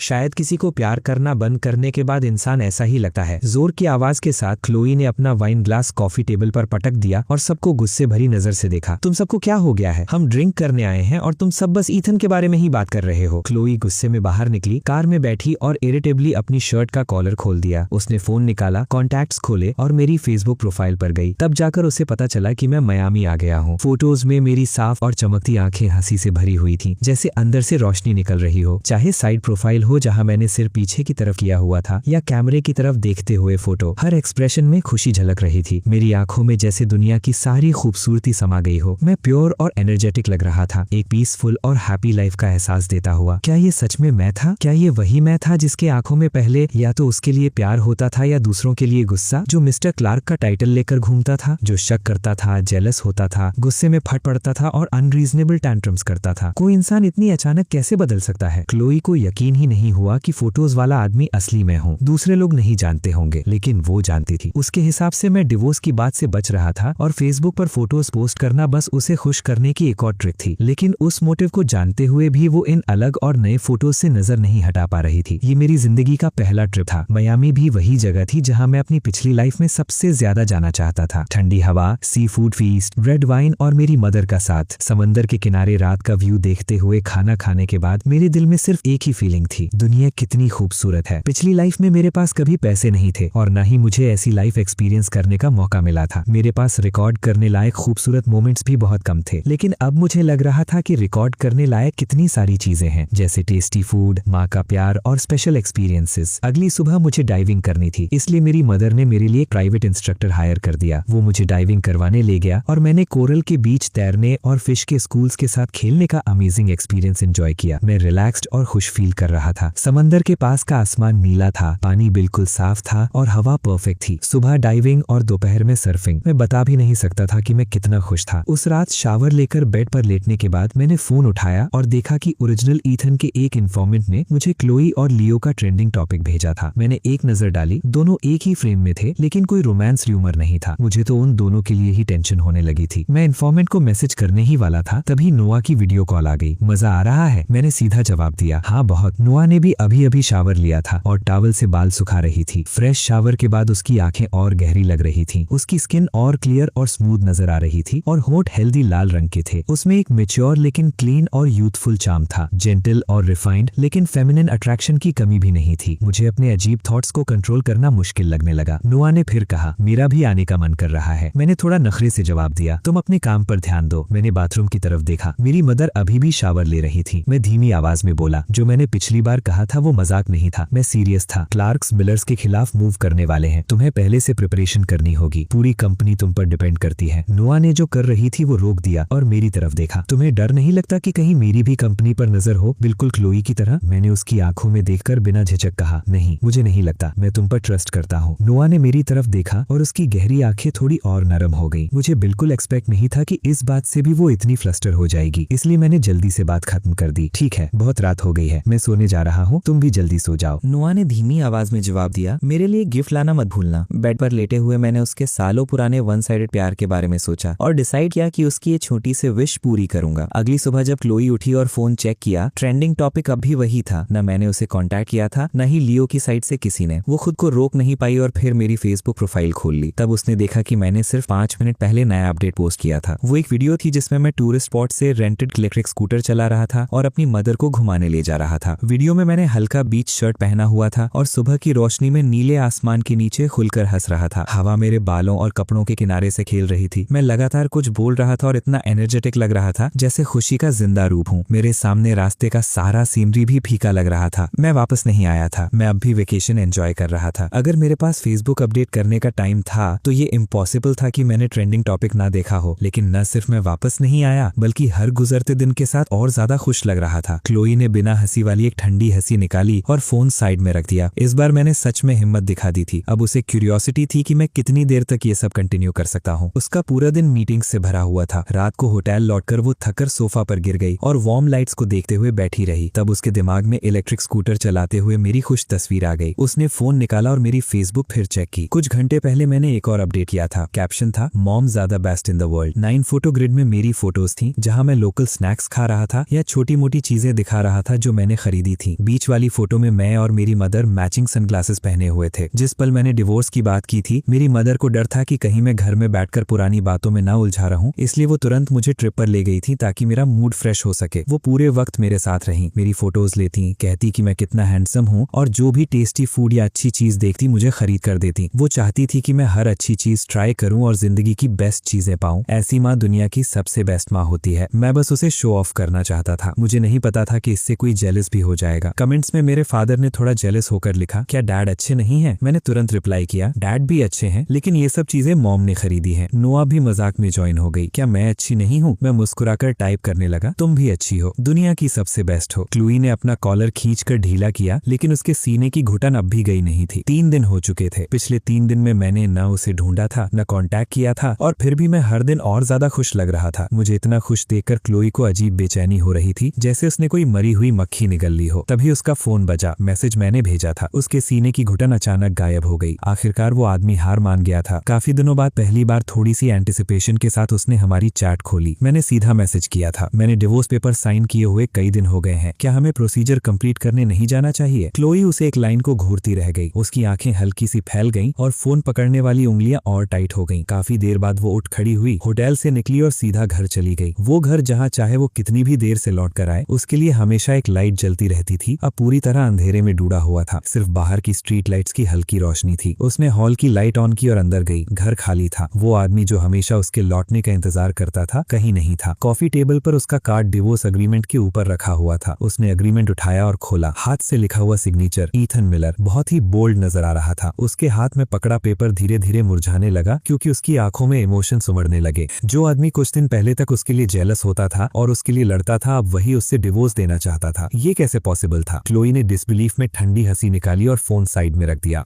मिलर एस्टेट में मेरी मदर एक बड़े बैग से लोकल स्पेशलिटीज निकालकर घर के स्टाफ में बांट रही थी। ईथन ने कहा था कि ये बहुत टेस्टी है, इसलिए वो सबके लिए वापस ले आया। सब लोग खुशी से गिफ्ट्स लेने लगे और उनका शुक्रिया अदा किया। पूरे घर में एक वार्म और खुश एटमॉस्फेयर फैल गया। मेरे फादर डिनर के बाद चाय पी रहे थे और नोआ किसी वर्क कॉल पर बिजी थी। घर बड़ा था लेकिन बिल्कुल भी ठंडा या सूना सूना नहीं लगता था। हर जगह वार्मथ और अपनापन था। मैं फोन पकड़े हुए था, देखा क्लोई ने अभी तक रिप्लाई नहीं किया था, तो सोचा थोड़ी देर बाद उसे कॉल कर लूंगा। नोआ आकर मेरे पास बैठ गई। मेरा गिफ्ट कहाँ है? मैंने सर उठाया और उसकी जेंटल आंखों से नजर मिली। उसकी नजर में हल्की सी एक्सपेक्टेशन थी। उसके बारे में सब कुछ जानते हुए मेरे लिए उसकी तरफ बायस ना होना मुश्किल था। मैं उठा, लगेज खोला और 2 छोटे नाइट लाइट निकाले। उनमें से एक सीशेल से बना हुआ था जो मैंने खुद कलेक्ट करके DIY क्राफ्ट स्टॉल पर असेंबल किया था। मैंने दोनों उसकी तरफ बढ़ाए। कौन सा चाहिए? नोआ ने दोनों को देखा। दूसरा वाला किसके लिए है? मैंने उसकी छोटी सी ट्रिक एक्सपोज नहीं की। मेरे लिए। नोआ मुस्कुराई और सीशेल वाला नाइट लाइट उठाकर बार बार देखने लगी। गिफ्ट्स बांटने के बाद मेरी मदर ने उसके हाथ में नाइट लाइट देखा और कैजुअली बोल दिया, ये ईथन ने खुद बनाया है। ये सुनते ही नोआ ने तुरंत मेरी तरफ देखा। उसकी आंखों में सरप्राइज और खुशी छुपी नहीं पा रही थी। ये तुमने खुद बनाया? ओरिजिनल ईथन ने हाथ से बनी चीजें सिर्फ क्लोई के लिए बनाई थी। इतने सालों से उसे सीक्रेटली प्यार करने वाली नोआ को पहली बार उससे कोई हैंडमेड गिफ्ट मिला था। उसकी खुशी साफ दिख रही थी। मैंने उसे ठंडी नजर से देखा। क्या हुआ? पसंद नहीं आया? पसंद नहीं है तो वापस कर दो। नोआ ने मुझे नरम नजरों से देखा। पसंद नहीं है ऐसा नहीं है, शायद इसलिए क्योंकि मुझे पता था कि वो ओरिजिनल ईथन से प्यार करती थी। जब भी वो मुझे ऐसे देखती थी मुझे उसकी दबी हुई फीलिंग्स महसूस होती थी और उसके चार्म को इग्नोर करना मुश्किल लगता था। मैं फोन उठाते हुए खड़ा हो गया। मैं थक गया हूँ, रूम में जाकर रेस्ट करूंगा। रूम में वापस जाकर मैंने फोन खोला और देखा क्लोई ने मेरे मैसेज का रिप्लाई कर दिया था। कल सुबह 9 बजे सिटी हॉल। बुक में क्लोई ने मिलर फैमिली को बैंकरप्ट किया था, मुझे डिवोर्स देने पर मजबूर किया था और मुझे बिल्कुल खाली हाथ छोड़ दिया था। अब जब हम इतनी जल्दी डिवोर्स ले रहे थे, क्या इसका मतलब ये था कि मिलर फैमिली की बर्बादी वाली किस्मत भी बदल सकती है? मेरा मूड बहुत अच्छा था। कहीं कहीं ओवर स्लीप न कर दूं, इसलिए बात के बाद मैंने अलार्म भी लगा लिया। अगली सुबह अलार्म बजने से पहले ही मेरी आंख खुल गई। सोचकर ही एक्साइटमेंट हो रही थी कि मैं अपनी फ्रीडम वापस पाने वाला हूँ, इसलिए मैंने तैयार होते वक्त खास ध्यान दिया। जब मैं नीचे आया, मेरे फादर ब्रेकफास्ट करके ऑफिस जा चुके थे। मेरी मदर बैकयार्ड से तोड़कर लाए हुए फ्लावर्स ट्रिम कर रही थी। मुझे देखते ही ब्रेकफास्ट के लिए बुलाया, लेकिन मैं जल्दी में था, इसलिए एक एक्सक्यूज बनाया और जल्दी निकल गया। डिवोर्स फाइनलाइज होने के बाद मैं उन्हें सरप्राइज देना चाहता था। ओरिजिनल ईथन को ड्राइविंग आती थी और उसके पास लाइसेंस भी था, लेकिन मुझे नहीं। मुझे सिर्फ इलेक्ट्रिक स्कूटर चलाना आता था और मैंने कभी ड्राइविंग सीखी ही नहीं थी। मैंने पहले से ही कार बुक कर रखी थी और 8:50 AM पर सिटी हॉल पहुंच गया। मैंने फोन निकाला और क्लोई को कॉल किया। मैं सिटी हॉल पहुंच गया हूँ, तुम कब आ रही हो? क्लोई ने जवाब दिया, बस आ रही हूँ। मैं पेड़ की छांव में खड़ा वेट करता रहा। 9:30 बज गए, तब जाकर मैंने क्लोई की कार आते देखी। मैं तुरंत उसकी तरफ बढ़ा। क्लोई ने कार की विंडो से मुझे देखा। मैं स्टाइलिश लग रहा था। व्हाइट शर्ट के नीचे मेरी फिट चेस्ट हल्की सी नजर आ रही थी। मेरे हैंडसम चेहरे पर मुस्कान थी और मेरे नीटली कट शॉर्ट हेयर हवा में हिल रहे थे। मेरे अंदर एक कॉन्फिडेंट और यूथफुल चार्म था, जैसे कोई इररेजिस्टिबल मेल सायरन हो। मैं धूप के सामने से उसकी तरफ चलकर आ रहा था, जैसे मेरे आसपास रोशनी चमक रही हो और बाकी सब कुछ फीका पड़ गया हो। मैं कार के पास रुककर विंडो पर नॉक किया, तब जाकर क्लोई होश में आई और बाहर निकली। हमारी नजरें मिली। मेरी आंखों में उसके लिए ना कोई प्यार था, ना कोई दर्द, न कोई उदासी, सिर्फ एक हल्का सा अनफेमिलियर स्माइल था, बिल्कुल वैसा नहीं जैसा उसने एक्सपेक्ट किया था। मैंने बस उसे एक नजर देखा और कहा, चलो। इतना कहकर मैं मुड़ गया और सिटी हॉल की एंट्रेंस की तरफ चल दिया। मेरे कदम हल्के और ईगर थे। इसी पल क्लोई को पहली बार पूरी तरह से यकीन हुआ कि मैं सच में डिवोर्स चाहता हूँ। वो मेरी पीठ को देखती रही। उसके दिमाग में 2 साल पहले वाली फोर्स्ड मैरिज की यादें उभर आईं। इतना वक्त बीत चुका था, लेकिन वो सब कुछ अब भी कल की बात जैसा साफ था। मुझसे जबरदस्ती शादी करना क्लोई के लिए एक बेइज्जती थी और शादी के दिन से ही वो उस दिन का इंतजार कर रही थी जब वो इस बेइज्जती का बदला ले सके। लेकिन उस दिन के आने से पहले ही मैं डिवोर्स मांगने लग गया था। मैं कुछ कदम आगे बढ़ा, फिर देखा वो अभी भी वहीं खड़ी है। मैं भौहें सिकोड़कर वापस उसके पास गया। क्या हुआ? वो बस मुझे देखती रही और कुछ नहीं बोली। अचानक मेरे दिल में एक बुरा सा एहसास हुआ। ये मत कहना कि तुम डॉक्यूमेंट्स लाना भूल गई हो। मैं अपनी फ्रस्ट्रेशन दबाकर बोला, तुम डिवोर्स लेने आई हो और डॉक्यूमेंट्स ही नहीं लाई। मैं गुस्से को कंट्रोल करते हुए बोला, तो जल्दी किसी को कॉल करो और मंगवा लो। क्लोए बस मुझे ठंडी नजरों से देखती रही, एक शब्द नहीं बोला। मैं उसे देखकर हैरान रह गया। तो कॉल करो ना, मुझे क्या देख रही हो? तब जाकर क्लोए ने खुद को संभाला, वॉच देखी और बोली, मेरी 10 बजे मीटिंग है, डिवोर्स की बात बाद में करेंगे। मैं तुरंत उसे रोकने की कोशिश की। हम ऑलरेडी यहाँ आ गए हैं, दोबारा क्यों आना? मीटिंग पोस्टपोन कर दो। पेपर वर्क खत्म करने के बाद भी मीटिंग हो सकती है। इतनी मुश्किल से तो मैं इसे यहाँ लाया था। अगली बार कितनी प्रॉब्लम्स आ जाएंगी पता नहीं। मैं और वेट नहीं करना चाहता था। मैंने ये इसलिए कहा क्योंकि बुक में वो लियो के लिए कई बार मीटिंग्स पोस्टपोन कर चुकी थी, जिससे क्लियर था कि मीटिंग्स इतनी भी इंपॉर्टेंट नहीं होती थी। लेकिन मेरी बात खत्म होते ही क्लोए का एक्सप्रेशन बदल गया। वो मुझे ऐसे देखने लगी जैसे मैंने कोई माफ ना की जा सकने वाली गलती कर दी हो। उसका चेहरा इतना ठंडा हो गया था कि किसी को फ्रीज कर दे। ईथन, क्या तुम्हें सच में लगता है कि तुम्हारे मैटर्स हमेशा सबसे इंपॉर्टेंट होते हैं? क्या तुम्हें लगता है कि हजारों एम्प्लॉइज की लाइवलीहुड तुम्हारे डिवोर्स से कम इंपॉर्टेंट है? तुम खुद को बहुत ज्यादा इंपॉर्टेंस देते हो। मैं उसकी बात सुनकर 2 सेकंड के लिए स्टन रह गया। क्या हिपोक्रिट है। जब लियो के लिए मीटिंग पोस्टपोन होती थी तो सब ठीक था, लेकिन जब मैंने कहा तो अचानक हजारों एम्प्लॉइज की जिंदगी दांव पर लग गई। और वैसे भी ये डिवोर्स सिर्फ मेरा मैटर थोड़ी था, ये उसका भी मैटर था। क्लोए ने मुझे रिएक्ट करने का मौका भी नहीं दिया, डांट कर सीधा चली गई। हमने डिवोर्स का टाइम डिसाइड किया था, लेकिन लेट आई वो, डॉक्यूमेंट्स भूल गई वो, फिर भी गुस्से में कार का डोर पटक कर निकल गई वो। गुस्सा मुझे आना चाहिए था, लेकिन सीन उसने क्रिएट किया। मैं इतना इरिटेट हो गया था कि गाली देने का मन कर रहा था। मैंने तो पहले ही फेसबुक पोस्ट तक प्लान कर ली थी सिंगल होने की सेलिब्रेशन के लिए। रात को कहाँ एंजॉय करूंगा ये भी सोच लिया था, लेकिन डिवोर्स हुआ ही नहीं। मैं सुपरमार्केट गया, स्नैक्स का बड़ा सा पाइल खरीदा और सीधा क्लार्क कॉर्पोरेशन पहुंच गया। जब क्लोए मीटिंग से वापस आई, उसने मुझे अपने ऑफिस के सोफे पर बैठा हुआ देखा। मैं फोन में गेम खेल रहा था और मुंह में स्पाइसी स्टिक दबा रखी थी। पूरे ऑफिस में उसकी स्मेल फैली हुई थी। Coffee table chips, chicken feet और स्पाइसी स्टिक्स जैसे स्नैक्स से भरी पड़ी थी। ये सब वो चीजें थी जो ओरिजिनल ईथन कभी नहीं खाता था। क्लोए ने नफरत से भौहें सिकोड़ ली। तुम यहाँ क्या कर रहे हो? मैं फोन से नजर हटाए बिना स्नैक खाता रहा, सर तक नहीं उठाया। तुम्हारा वेट कर रहा हूँ। क्लोए 1 सेकंड के लिए रुक गई। उसने मेरी तरफ देखा, फिर अपनी चेयर पर जाकर बैठ गई। मेरा वेट किस लिए? मैं बिना इमेज की परवाह किए जंक फूड खा रहा था और गेम खेल रहा था। एक वेल्दी एयर के टिपिकल बिहेवियर का नामो निशान नहीं था। मेरे अंदर का ये वर्जन उसके लिए बहुत अनफेमिलियर था। मैंने गेम पॉज की और सर उठाया। सुधा, डिवोर्स फाइनलाइज नहीं हो पाया था ना? मुझे पता है तुम बिजी हो, इसलिए यहीं वेट कर रहा हूँ। काम खत्म होने के बाद चलते हैं। क्लोए ने मुझे ठंडी नजर से देखा और कॉलर ढीला किया। आज मैं पूरा दिन बिजी हूँ। मैंने उसे देखा, फिर दोबारा देखा, बिल्कुल डाउटफुल एक्सप्रेशन के साथ। तो फिर तुम फ्री कब होगी? क्लोए ने साइड से एक फाइल उठाई। जब टाइम मिलेगा तब कांटेक्ट करूंगी। मुझे तुरंत फील हुआ कि उसने अपना माइंड चेंज कर लिया है। एक बिलियनर सीईओ अगर डिवोर्स लेना चाहे तो क्या उसके पास टाइम नहीं होगा? लेकिन वो पीछे क्यों हट रही थी? वो तो ओरिजिनल ईथन से इतनी नफरत करती थी। डिवोर्स तो उसके लिए फ्रीडम होना चाहिए था। या फिर अभी तक उसने मुझे इनफ टॉर्चर नहीं किया था? बुक में फीमेल लीड ने कभी डायरेक्टली नहीं कहा था, लेकिन ओरिजिनल ईथन के साथ उसका बिहेवियर क्लियरली दिखाता था कि वो फोर्स्ड मैरिज का बदला ले रही थी। अब जब मैं खुद डिवोर्स मांग रहा हूँ, क्या वो मुझे भी वही पेन फील करवाना चाहती थी? छोड़कर जाना चाहने का दर्द, लेकिन जा ना पाने का। मैं गुस्से गुस्से में खड़ा हो गया और सीधा क्लोए से पूछा, क्या तुम डिवोर्स से पीछे हटने की कोशिश कर रही हो? मैं तुम्हें 3 दिन देता हूँ। अगर 3 दिन के अंदर तुम मेरे साथ डिवोर्स फाइनलाइज करने नहीं गई तो मैं कोर्ट में डिवोर्स फाइल कर दूंगा। मैं उससे डिस्कस नहीं कर रहा था, मैं बस इन्फॉर्म कर रहा था। ये कहकर मैंने अपने स्नैक्स उठाए और निकलने की तैयारी कर ली। तभी लियो ने ऑफिस का डोर खोला और अंदर आ गया। मुझे देखते ही उसकी आंखों में डर साफ नजर आया और वो तुरंत पीछे हटने लगा। मैं तुरंत बोल पड़ा, वो क्या मैं गलत टाइम पर आ गया? मैंने उसे तुरंत रोका, नहीं तुम बिल्कुल सही टाइम पर आए हो। नॉवेल की मेन लीड एक फ्रेश फेस और वेल बिहेव्ड लड़के के रूप में डिस्क्राइब किया गया था, नाजुक और कमजोर सा, जिसे देखकर किसी को भी उसकी प्रोटेक्शन करने का मन करे। उसका फैमिली बैकग्राउंड ट्रैजिक था। उसका फादर कंपल्सिव गैम्बलर था और उसकी मदर की हेल्थ बहुत खराब रहती थी। हाई स्कूल में जब उसका फादर लोन शार्क का पैसा नहीं चुका पाया और उसे बेचने वाला था, तब क्लोई ने उसे बचा लिया था। उस दिन के बाद से क्लोई हमेशा उसकी शील्ड बनी रही। जब लियो एंटरटेनमेंट इंडस्ट्री में आना चाहता था, क्लोई ने उसे अपनी कंपनी में साइन किया और उसे एक राइजिंग स्टार बना दिया। बुक के मेन लीड के रूप में वो काइंड, हार्ड वर्किंग और स्ट्रॉन्ग मोरल्स वाला था। क्लोई ने जब उसे बचाया था तभी से वो उससे प्यार करने लगा था, लेकिन उसे लगता था कि वो क्लोई के लायक नहीं है और कभी कन्फेस करने की हिम्मत नहीं हुई। वो बस खुद को बेटर बनाना चाहता था ताकि एक दिन उसके वर्दी हो सके। जब क्लोई की जबरदस्ती शादी कर दी गई तब भी उसने अपने प्रिंसिपल्स नहीं छोड़े। वो उससे प्यार करता था लेकिन थर्ड पार्टी नहीं बनना चाहता था, इसलिए रिस्पेक्टफुल डिस्टेंस बनाए रखता था। नॉवेल ज्यादातर मेल लीड और ओरिजिनल ईथन के पर्सपेक्टिव से लिखी गई थी। फीमेल लीड का प्यार एक्शंस के थ्रू दिखाया गया था। जितना मैंने पढ़ा था उस पॉइंट तक दोनों ने एक दूसरे को कन्फेस भी नहीं किया था। उनका ये रिस्ट्रेंट और सीक्रेट प्यार रीडर्स की सिंपैथी और एंटिसिपेशन का सेंटर था। और ओरिजिनल ईथन, रीडर्स तो उस विलेन साइड कैरेक्टर को स्टोरी से बाहर निकाल देना चाहते थे। मैं शांति से लियो को समझाने लगा, अभी मेरी और क्लोई की डिवोर्स के बारे में बात हुई है, आज उसके पास पेपर वर्क कंप्लीट करने का टाइम नहीं है और मैं अभी निकल ही रहा था। मैंने एक बार क्लोई की तरफ देखा, फिर लियो की तरफ और एक सिंसियर स्माइल के साथ जल्दी से बाहर निकलने लगा। तुम दोनों आराम से बात करो, मैं डिस्टर्ब नहीं करूंगा। जैसे ही मैं लियो के पास से गुजरा, मैंने क्लियरली फील किया कि वो थोड़ा सा पीछे हट गया। वैसे भी उसका मुझसे डरना नॉर्मल था। ओरिजिनल ईथन उसे हमेशा होम रेकर मानता था। जब भी मिलता था उसे लेक्चर देता था और कई बार तो लोग हायर करके उसे नुकसान पहुंचाने की कोशिश भी कर चुका था। एक असली विलन। मैं तो बस अपना नाम साफ करने की कोशिश कर रहा था। ऑफिस से बाहर निकलते हुए मैंने सोच समझकर डोर भी बंद कर दिया। लियो मुझे जाते हुए देखकर हैरान रह गया। जब उसने क्लोई की तरफ देखा तो वो बंद दरवाजे को घूर रही थी और उसका एक्सप्रेशन अंधेरा था। लियो अपने ट्रिप से लाए हुए लोकल स्पेशलिटीज लेकर उसके पास आया। उसने देखा कि क्लोई के हाथ में जो पेन था उसकी इंक पूरे डॉक्यूमेंट पे फैल चुकी थी। क्लोई ने नजर वापस खींचकर उसकी तरफ देखा। तुम यहाँ क्यों आए हो? लियो मुस्कुराया और बैग टेबल पर रख दिया। ट्रिप से कुछ लोकल स्पेशलिटीज लाया हूँ, मुझे अच्छी लगी थी इसलिए तुम्हारे लिए भी ले आया। मेरी मॉम के लिए डॉक्टर ढूंढने में हेल्प करने के लिए थैंक्स। उसने रिस्ट्रेन्ड नजरों से उसकी तरफ देखा। क्या तुम ईथन से डिवोर्स ले रही हो? इधर मैं स्नैक्स लेकर बाहर निकला तो सैरा से टकरा गया। उसके हाथ में एक फाइल थी जो क्लोई को साइन करनी थी। मैंने हाथ बढ़ाकर उसे रोका। तुम्हारी बॉस अभी एक इंपॉर्टेंट काम में बिजी है, लियो के बाहर आने तक वेट करो, फिर फाइल लेकर जाना। सैरा ने ऑफिस के दरवाजे को देखा, फिर मुझे देखा। वो पूरी तरह से कंफ्यूज थी। लियो अंदर था और मैं ना तो जेलस हो रहा था ना सीन क्रिएट कर रहा था, उल्टा यहाँ खड़ा था और दूसरों को डिस्टर्ब करने से रोक रहा था। मैंने अपना स्नैक्स का पैकेट खोला। खाओगी? उसके सामने पैकेट देखकर फूडी सैरा खुद को रोक नहीं पाई और पिकल्ड चिकन फीट का पैकेट ले लिया। Thank you mister Miller. मैंने उसे एक और एडवाइस दी, आज के बाद थोड़ा ऑब्जर्वेंट रहना। जब लियो उससे मिलने आए तो अंदर जाके डिस्टर्ब मत करना। ये कहकर मैं निकल गया। उनकी हेल्प करना मतलब अपनी हेल्प करना था। दोनों को जल्दी से अपने दिल की बात मान लेनी चाहिए ताकि क्लोई जल्दी से मुझे डिवोर्स दे दे। कोर्ट में डिवोर्स फाइल करना काफी कॉम्प्लिकेटेड लग रहा था। उसके लिए ब्रोकन मैरिज के प्रूफ भी चाहिए होते हैं। सैरा चिकन फीट खा रही थी जब लियो बाहर निकला। वो फाइल लेकर अंदर गई और गॉसिप किए बिना नहीं रह पाई। आपको पता है मिस्टर मिलर ने अभी मुझे क्या कहा? क्लोई ने सिर उठाकर उसकी तरफ देखा। सारा ने आगे कहा, मिस्टर मिलर ने कहा कि मुझे तभी अंदर आना चाहिए जब लियो बाहर निकल जाए, और उन्होंने ये भी कहा कि आज के बाद जब भी लियो आपसे मिलने आए मुझे आप दोनों को डिस्टर्ब नहीं करना चाहिए। क्लोई ने गुस्से में एक फाइल उसकी तरफ फेंकी। चेहरा नाराजगी से भरा हुआ था। तुम्हारी सैलरी वो देता है या मैं? सारा ने फाइल पकड़ ली और फिर भी बोल पड़ी, आपको नहीं लगता मिस्टर मिलर बदल गए हैं? ऐसा लगता है उन्हें अब आपसे जेलसी नहीं होती, उल्टा वो आपको और लियो को सांस लाने की कोशिश कर रहे हैं। क्लोई ने उसे ठंडी नजर से देखा और उसके होठों पर एक डेंजरस स्माइल उभर आई। लगता है तुम्हारे पास आजकल बहुत फ्री टाइम है। सारा तुरंत चुप हो गई, साइंड फाइल उठाई और वहां से भाग गई। क्लोई ने पेन डेस्क पर पटक दिया। उसके होठों की मुस्कान धीरे धीरे ठंडी हो गई और उसकी नजर और सख्त हो गई। डिवोर्स नहीं हुआ था। मैं कंपनी से निकला और देखा कि लगभग लंच का टाइम हो गया है। मैंने कैब ली और घर चला गया। माँ के साथ लंच करने के बाद मैंने online near by driving school search किया और इन्फॉर्मेशन के लिए कॉल की। गैराज में इतनी लग्जरी कार्स खड़ी थी जिन्हें मैं देख तो सकता था लेकिन चला नहीं सकता था। ये मेरे लिए टॉर्चर जैसा था। ओरिजिनल ईथन के पास लाइसेंस था, इसलिए मुझे सिर्फ ड्राइविंग सीखनी थी। ड्राइविंग स्कूल का अपना ट्रेनिंग ग्राउंड था जो परफेक्ट था। फोन पर अपॉइंटमेंट फिक्स करने के बाद मैंने कार बुक की और ड्राइविंग स्कूल पहुंच गया। पैसे से काम आसान हो जाता है, इस प्रिंसिपल के हिसाब से ओनर ने मेरे लिए खूबसूरत इंस्ट्रक्टर अरेंज की जो 1-on-1 ट्रेनिंग देती थी और जिसका टेम्पर बहुत अच्छा था। सच में पैसे की वैल्यू मिल रही थी। मैं बहुत क्लमजी था लेकिन पूरी आफ्टरनून में उसने एक बार भी इरिटेशन नहीं दिखाई। वो लगातार मुझे एनकरेज करती रही, कंफर्ट करती रही और टॉप लेवल इमोशनल सपोर्ट देती रही। पूरा दिन लग गया, लेकिन आखिरकार मैंने ड्राइविंग की बेसिक्स सीख ली। थैंक्स बोलने के लिए मैंने उसे डिनर पर इनवाइट कर दिया। इधर क्लोई ऑफिस से निकलने वाली थी कि जेसिका का मैसेज आ गया। क्लोई, पिछली बार हम गलत थे, हमने तुम्हारी फीलिंग्स कंसिडर नहीं की। आज रात हमारी तरफ से ट्रीट है, सिंसियरली सॉरी बोलने के लिए। वो कुछ पल रुकी, फिर जैकेट उठाई और निकल गई। 20 मिनट बाद वो रेस्टोरेंट में एंटर हुई और एक फेमिलियर फिगर को खुलकर हंसते हुए देखा। जैसे ही वो पास आई, उसने मुझे उस लड़की की तारीफ करते हुए सुना। मैं कह रहा था, तुम जैसी खूबसूरत और अच्छी फिगर वाली यंग लेडी का फ्यूचर तो बहुत ब्राइट होना चाहिए। ड्राइविंग इंस्ट्रक्टर बनकर अपना टैलेंट क्यों वेस्ट कर रही हो? मुझे तब पता चला था कि वो असल में इंस्ट्रक्टर नहीं थी, बल्कि ड्राइविंग स्कूल ओनर की बेटी थी, जिसे उसकी माँ ने स्टाफ शॉर्टेज की वजह से मुझे सिखाने भेज दिया था। ये बात सोचकर मुझे हंसी आ गई। मैं हंसी रहा था कि अचानक एक ठंडी नजर का एहसास हुआ। मैंने इंस्टिंक्टिवली सर उठाया और देखा क्लोई पास खड़ी थी। उसका चेहरा अंधेरा था। मैं कुछ बोल पाता उससे पहले ही क्लोई ने मेरा हाथ पकड़ा, मुझे खड़ा किया और रेस्टोरेंट के बाहर खींच ले गई। कार के साथ मुझे रोककर उसने गुस्से से कहा, ईथन, अभी हमारा डिवोर्स भी नहीं हुआ और तुम पहले ही दूसरी औरतों के साथ घूम रहे हो। इतनी हिम्मत तुम्हें किसने दी? मैं उस खूबसूरत चेहरे को देखता रहा। इतना सुंदर चेहरा और इतना खराब टेम्पर, कितनी वेस्ट की बात थी। मैंने अपनी कलाई रब की। कौन सी दूसरी औरत? मैं बस किसी के साथ नॉर्मल डिनर कर रहा था। फालतू बातें मत करो। क्लोई गुस्से से मुझे घूरती रही। Normal dinner? क्या तुम्हें लगता है मैं अंधी हूँ? मैं उसका चेहरा देखना नहीं चाहता था, इसलिए मैंने आसमान की तरफ देख लिया। अगर तुम खुद को अंधा समझती हो तो मैं क्या कर सकता हूँ? क्लोई ने मुझे ठंडी नजर से देखा और गुस्से में हंस पड़ी। उसने मेरी चिन पकड़कर मुझे अपनी तरफ देखने पर मजबूर कर दिया। उसकी प्रेजेंस में कंट्रोलिंग प्रेशर था। ईथन, क्या तुम्हें लगता है ये अब भी 2 साल पहले वाला वक्त है जब मुझे तुम्हारी हर हरकत टॉलरेट करनी पड़ती थी? उसे मुझे टच करते देखकर, जबकि उसे ओरिजिनल ईथन का टच पसंद भी नहीं था, मुझे हंसी आ गई। मैं हल्का सा मुस्कुराया और उसके करीब आ गया, साथ ही उसकी कमर पर हाथ रख दिया। तो फिर बताओ तुम क्या करोगी? क्लोई की सांस एक पल के लिए रुक गई। उसने तुरंत मेरी कलाई पकड़ ली और उसका चेहरा और खराब हो गया। मुझे पता था कि ओरिजिनल ईथन का टच उसे कितना नफरत दिलाता था। हर बार जब मैं उसे टच करता था, उसकी डिस्गस्ट और बढ़ जाती थी। उसका चेहरा और अंधेरा होते देखकर मैंने जानबूझकर उसे और प्रोवोक किया। कैसा रहेगा अगर हम कोई होटल ढूंढ ले? गर्मी का मौसम था और मैंने शॉर्ट्स पहने हुए थे। मेरे नंगे पैर का उसकी टांग से टच होना उसके लिए जैसे सीधा दिल को गुदगुदाने जैसा था। एक अजीब सी सेंसेशन ने उसकी मसल मेमोरी वाली डिस्गस्ट को कुछ पल के लिए दबा दिया। पुराना ईथन कभी इतना बोल्ड होने की हिम्मत नहीं करता, ना ही वो इतना सिलेक्टिव बिहेव करता। मेरी आंखों में उसके लिए प्यार का नामो निशान नहीं था। फिर भी मैं ऐसे एक्ट कर रहा था जैसे मुझे सिर्फ उसका बॉडी चाहिए हो, जैसे वो कोई क्लब मॉडल हो। क्लोई ने जोर से सांस अंदर खींची और उसका चेहरा और भी अंधेरा हो गया। जब मैंने देखा कि उसने अभी तक नफरत से मुझे धक्का नहीं दिया, तो मैं उसे किस करने के लिए झुक गया। तब जाकर क्लोई ने मुझे जोर से धक्का दिया और पॉकेट से हैंडकरचीफ निकालकर अपने हाथ साफ करने लगी। ईथन, अपनी फैंटेसीज खत्म करो। जो तुम चाहते हो वो तुम्हें मुझसे कभी नहीं मिलेगा। बिल्कुल वैसे ही जैसे मैंने सोचा था। वो डिवोर्स नहीं कर रही थी क्योंकि अब मैं डिवोर्स चाहता था। मैंने जानबूझकर अपनी कलाई रब की, जैसे मुझे कोई दर्द ही ना हुआ हो। क्या ये पॉसिबल नहीं कि जो मुझे तुमसे नहीं मिल सकता वो मैं किसी और औरत से ले लूं? मैं उसकी तरफ देखते हुए उसकी कमर के नीचे तक नजर ले गया, जानबूझकर अपनी बात का मतलब क्लियर करते हुए उसे प्रवोक करता रहा। और वैसे भी लाइट्स ऑफ होने की बाद सब औरतें सेम ही लगती हैं। जरूरी थोड़ी ही है कि वो तुम ही हो। क्लोई का चेहरा ऐसा लग रहा था जैसे स्याही में डुबो दिया गया हो। उसने दांत भींच लिए, हैंडकरचीफ फेंका और गुस्से में हंस पड़ी।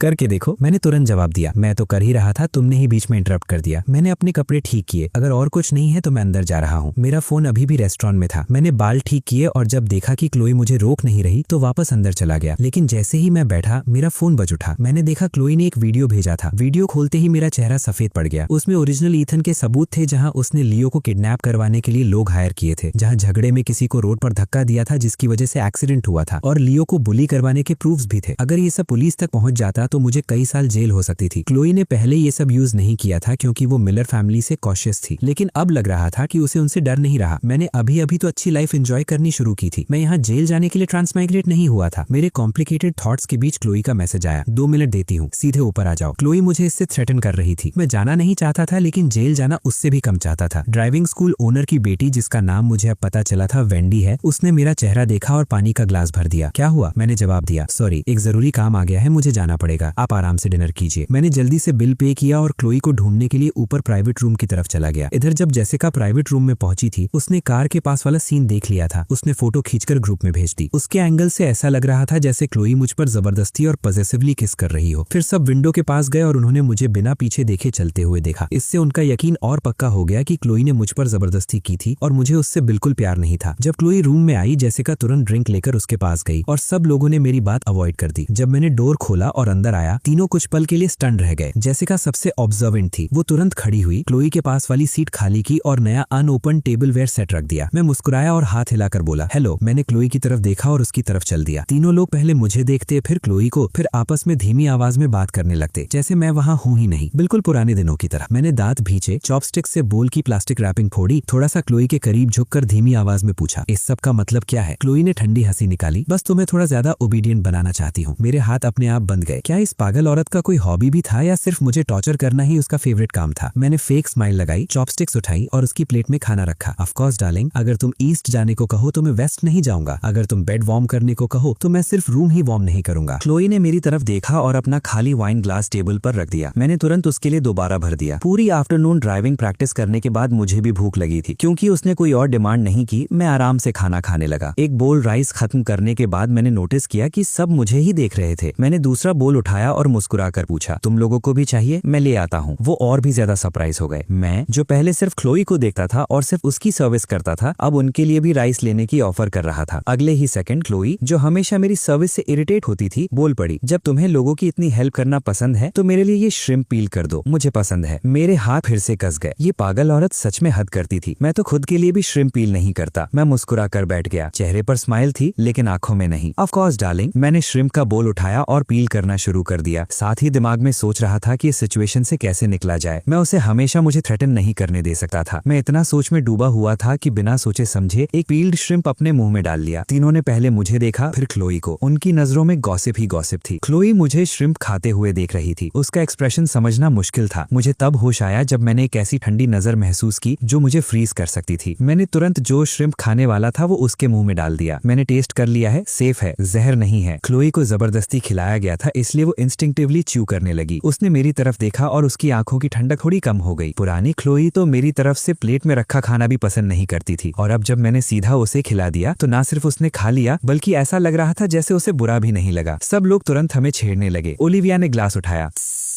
जब तुम दोनों इतना प्यार दिखा रहे हो तो हम सिंगल लोगों के इमोशंस का भी थोड़ा ख्याल कर लिया करो। जैसे का भी बोल पड़ी, बिल्कुल, क्या तुम दोनों को अफेक्शन दिखाने का मतलब ही गलत समझ आता है? मैं अंदर ही अंदर जल रहा था। उनकी टीजिंग और बर्दाश्त नहीं हो रही थी, लेकिन मुझे एक्ट करना पड़ रहा था जैसे मैं क्लोई को खुश करने की कोशिश कर रहा हूँ। ओलिविया ने वाइन ग्लास घुमाते हुए पूछा, ये इतनी हार्ड टू प्लीज है, कभी किसी और को पसंद करने का सोचा? मैंने एक और पील्ड श्रिम्प क्लोई के मुंह में डाल दिया और उसे ऐसे देखा जैसे दुनिया में सिर्फ वही हो। थोड़ी हार्ड टू प्लीज है लेकिन खूबसूरत भी तो है। मुझे बस उसकी ब्यूटी, उसका कूल एटीट्यूड और उसकी फिगर बहुत पसंद है। क्लोई मेरे झूठ बोलते चेहरे को देख रही थी। ऊपर से मैं मुस्कुरा रहा था और अंदर ही अंदर दांत पीस रहा था। उसकी ठंडी आंखों में हल्की सी अम्यूजमेंट उभर आई। मैं अंदर ही अंदर गाली देने लगा, क्या पर्वर्ट औरत है। डिनर के बाद जब हम रेस्टोरेंट से निकले, मैं अब भी सोच रहा था कि अपने घर वापस जाऊंगा। तभी क्लोई ने कार कीज मेरी तरफ उछाल दी, तुम ड्राइव करो। क्लोई ने ड्रिंक की हुई थी इसलिए वो ड्राइव नहीं कर सकती थी। ओरिजिनल ईथन को ड्राइविंग आती थी इसलिए मैं मना भी नहीं कर सकता था। क्लोई को बैक सीट में बैठते देख मैंने हिम्मत जुटी और ड्राइवर सीट पर बैठ गया। शुक्र था कि मैंने आज आफ्टरनून ड्राइविंग सीख ली थी। नया ड्राइवर होने की वजह से मैं वैसे ही नर्वस था, ऊपर से रात का टाइम था। मैं पूरी कंसंट्रेशन के साथ बहुत धीरे ड्राइव कर रहा था। क्लोई पीछे बैठी मुझे लग्जरी कार को ट्रैक्टर की स्पीड में चलाते हुए देख रही थी। उसे समझ नहीं आ रहा था कि मैं अब कौन सी नई एक्टिंग कर रहा हूँ। वो परेशान होकर हंस पड़ी, क्या तुम इससे भी धीरे चला सकते हो? मेरे हाथ स्टीयरिंग व्हील पर पसीने से भीग गए थे। मेरा पूरा दिमाग ड्राइविंग पर लगा हुआ था। मैं किसी भी डिस्ट्रैक्शन को हैंडल नहीं कर सकता था। मुझसे बात मत करो। क्लोई का चेहरा तुरंत अंधेरा हो गया। ईथन, क्या तुम अपनी औकात भूल गए हो? अगले ही सेकंड कार तीर की तरह आगे उछली। कार को अचानक स्पीड पकड़ते देख मेरा दिमाग एक पल के लिए ब्लैंक हो गया। क्लोई ने भी कार को इतनी तेज भागते देखा। हमारे सामने एक और कार थी और मैं स्पीड कम नहीं कर रहा था। ऐसा लग रहा था जैसे मैं उसे साथ लेकर सीधा कब्र में जाने वाला हूँ। उसका चेहरा काला पड़ गया। ईथन, क्या तुम पागल हो? ब्रेक लगाओ अभी। मैं घबरा कर चिल्लाया, मैं ब्रेक ही लगा रहा हूँ। मुझे समझ आया कि मैंने ब्रेक की जगह एक्सेलरेटर दबा दिया था और मैंने तुरंत ब्रेक पर जोर से पैर मारा, लेकिन तब तक थोड़ी देर हो चुकी थी। शॉक के बीच मुझे एक जोर का धमाका सुनाई दिया और फिर अचानक सब कुछ शांत हो गया। जब मुझे होश आया, मेरी गर्दन और सिर में दर्द हो रहा था। मैंने सुना क्लोई दांत पीसते हुए मेरा नाम निकाल रही थी, ईथन। मैंने पीछे मुड़कर उसे देखा। मैं तो बिल्कुल ठीक ड्राइव कर रहा था, तुम ही थी जो बार बार मुझसे बात कर रही थी। क्लोई का चेहरा काला पड़ गया। वो मुझे घूरते हुए दांतों के बीच से बोली, तो ये मेरी गलती है? मैंने सीधा जवाब दिया, मेरी गलती है। मेरी ही गलती है कि मैं इतना बेकार हूँ कि तुम्हारी आवाज सुनते ही इतना नर्वस हो गया कि ब्रेक और एक्सेलरेटर में फर्क ही भूल गया। मैं कह तो रहा था कि मेरी गलती है, लेकिन मेरे चेहरे पर जरा भी रिमोर्स नहीं था। उसके बाद मेरा उससे बात करने का मन ही नहीं हुआ और मैं सीधा कार से बाहर निकल गया। क्लोई गुस्से में हंस पड़ी। उसका चेहरा ठंडा था जब उसने फोन निकाला और सारा को कॉल करके सिचुएशन हैंडल करने को कहा। कॉल खत्म करने के बाद उसने मुझे देखा। मैं गर्दन मलते हुए झुककर उस कार के ड्राइवर से बात कर रहा था जिसे हमने हिट किया था। मेरा पोस्टर साफ दिखाता था कि गलती मेरी थी और मैं माफी मांग रहा था। ये वाला मैं क्लोई की यादों वाले ईथन से बिल्कुल अलग था। उसके याद वाला ईथन कभी किसी से माफी नहीं मांगता था, सिर्फ उसे छोड़कर। मैं एरोगेंट और जिद्दी था और गलती मेरी होने पर भी सुपीरियर एक्ट करता था, जैसे सामने वाला डिजर्व करता हो। कार एक्सीडेंट जैसी